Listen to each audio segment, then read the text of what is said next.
Hello students, today we will study the National Education Policy 2020 Recommendation on Higher Education. इससे पहले दो video बनाए जा चुके हैं जिसमें एक में विजन और fundamental principles of NEP discuss हो चुका है. Second was part 1 which was on the school education. वो भी वीडियो आपको मिल जाएगी. Today we will study the part 2 which is about the higher education. So today we will see the recommendations of NEP 2020 on higher education. So coming to the introduction, higher education में जो बातें बताई गई हैं, सबसे पहले अगर आप ड्राफ्ट देखेंगे तो बहुत सारी हायर एजुकेशन की जो प्रॉब्लम्स हैं वो पॉलिसी में डिस्कस की गई हैं, जिसको आप ड्राफ्ट में पढ़ सकते हैं. Overall, the perspective is that the higher education must develop good, thoughtful and well-rounded creative individuals. तो प्रॉब्लम्स के बाद इंट्रोडक्टरी पार्ट में ये बताया गया है कि हायर एजुकेशन, हमें एक ऐसा हायर एजुकेशन डेवलप करना है जो कैसे इंडिविजुअल्स डेवलप करेगा, जो कि थॉटफुल हो, वेल राउंडेड क्रिएटिव इंडिविजुअल्स हों और गुड सिटीजन हो. ओवरऑल एजुकेशन, हायर एजुकेशन का जो एम होगा वो होगा thoughtful and well rounded creative individuals को डेवलप करना. Then build on strong school education, चूँकि हमने पार्ट 1 में ऑलरेडी बात कर ली है that the policy is talking about a strong base. So it will be the higher education is definitely it will be build on a strong school education. Then it will contribute to sustainable livelihood, economic development and national value. तो higher education को contribute करना है sustainable livelihood में. तो आज जो हम सतत विकास की बात करते हैं उसके लिए, आर्थिक विकास के लिए और राष्ट्रीय जो हमारे मूल्य हैं, जो हमारे लोकतांत्रिक मूल्य हैं, उनको समाहित करने वाली शिक्षा हमें जो है वो हायर लेवल पर देनी होगी. And then the policy saying support constitutional goal, यानी कि democratic values, justice, equality, fraternity, freedom, ये जो हमारे कॉन्स्टिट्यूशनल वैल्यूज हैं और ये हमारे जो गोल हैं, that we have to incorporate with the help of the education. Next is the vision of NEP 2020 for higher education. तो कौन सी ऐसी इंपॉर्टेंट बात है जो जब हम हायर एजुकेशन को पढ़ेंगे, रिकमेंडेशन को, तो हमें दिखेंगी. तो इसमें सबसे पहली और सबसे इम्पोर्टेंट बात जो हमें दिखेगी that is multi disciplinary and holistic learning. ये एक ऐसा वर्ड है जो आपको पॉलिसी में बहुत बार दिखेगा, multi disciplinary. So multi disciplinary is an approach where हम multiple subjects are integrated together for a holistic understanding of any subject. तो किसी भी विषय को अगर हमें पूर्णतः समझना है तो हमें उसे बहुत सारे अलग पर्सपेक्टिव से देखने की ज़रूरत है. तो हमें एक मल्टी डिसिप्लिनरी और होलिस्टिक लर्निंग की तरफ जाना है. यानी जो आज से पहले डिसिप्लिन का फ्रैगमेंटेशन था और सेग्रीगेशन था, दैट सम कि somebody are of science discipline, somebody belongs to commerce discipline, that the policy is saying that अभी हम इसको dilute करेंगे and we will give flexibility to the students. So multidisciplinary is very important when it comes to the higher education. Then is the flexible academic pathway. यही बात अभी मैं आपको बता रही थी कि जो बच्चे सिलेक्शन करेंगे अपने कोर्सेज का, क्रेडिट्स का, उसमें उन्हें पूरी फ्लेक्सिबिलिटी दी जाएगी, चॉइसेस दी जाएगी. तो अगर बच्चा किसी स्ट्रीम का है लेकिन अगर वो किसी और स्ट्रीम के सब्जेक्ट को ऑप्ट करना चाहता है तो उसके लिए फ्लेक्सिबिलिटी दी जाएगी. Then is research driven universities.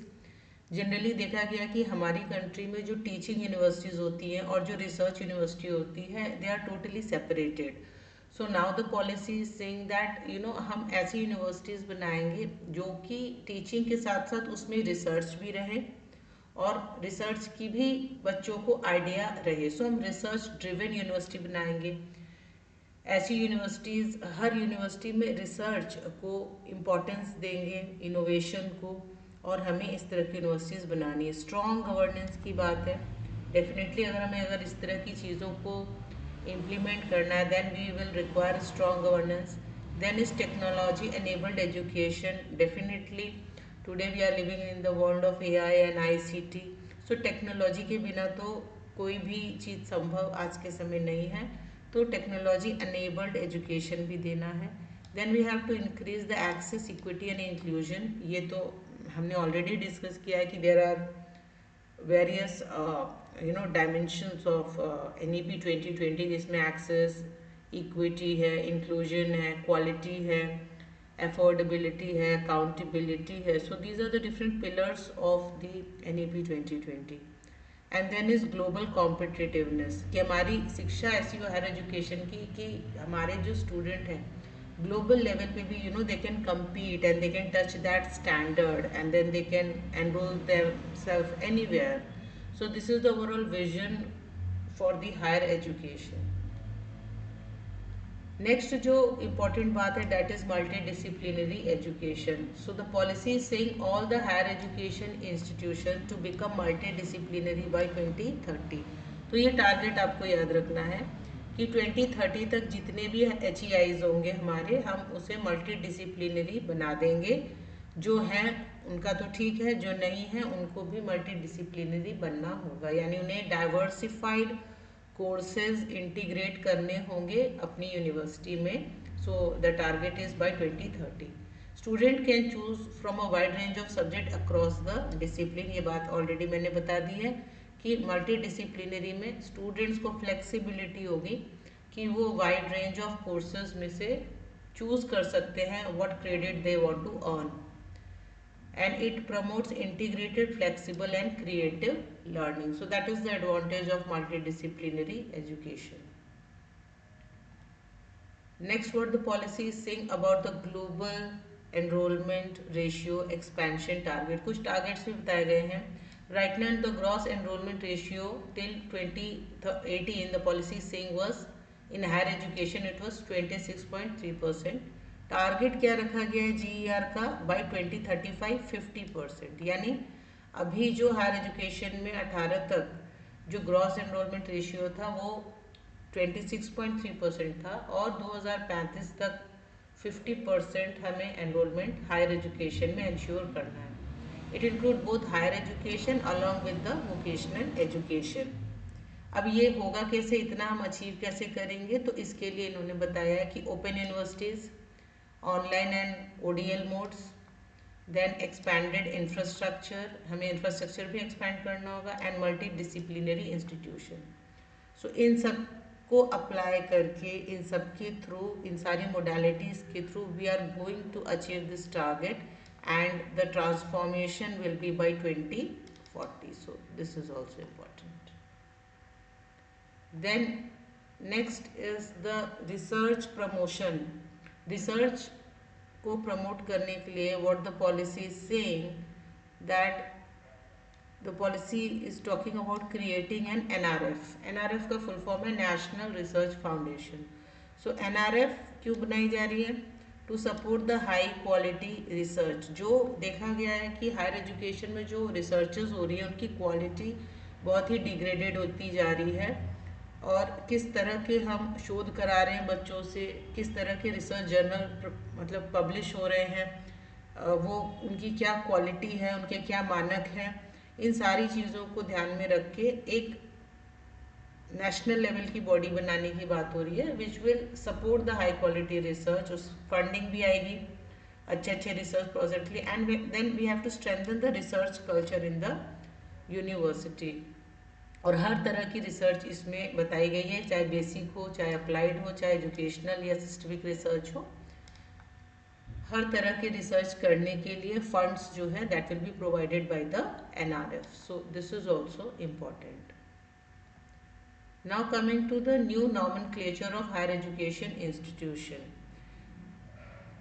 NEP 2020 ने इस बात को कहा है कि हमारी कंट्री में there are various and multiple type of universities. So we have deemed university, we have affiliating university, we have unitary university, we have affiliating technical university. So बहुत ज़्यादा नेमिंग है, बहुत ज़्यादा नॉमेनक्लेचर है. So the policy is saying that now we will have only 3 types of nomenclature. So the NEP 2020 says that we have today we will introduce only 3 categories. One is the research intensive universities. So ये जो research intensive universities होगी, they will focus on cutting edge research, innovation and high quality post graduate courses and the doctoral program. So overall this university will focus on the research, so they will be termed as research intensive university. Second is teaching intensive university. So this will primarily focus on high quality undergraduate and postgraduate teaching, and research will be encouraged but will not be the main priority.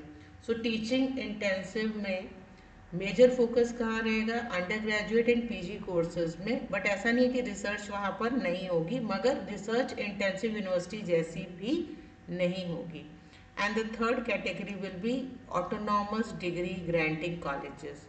सो जितने high performing colleges हैं ये अपनी degree खुद बच्चों को बांटेंगे, इनको autonomy दी जाएगी एकेडमिक, जैसे कि यूनिवर्सिटी के पास होती है. एंड अगर ये बहुत अच्छा करेंगे then they will be evolved into teaching intensive university. So the colleges will be given more autonomy, and they will become autonomous, and they have to generate everything by their own. They have to make admissions, they have to give the degrees.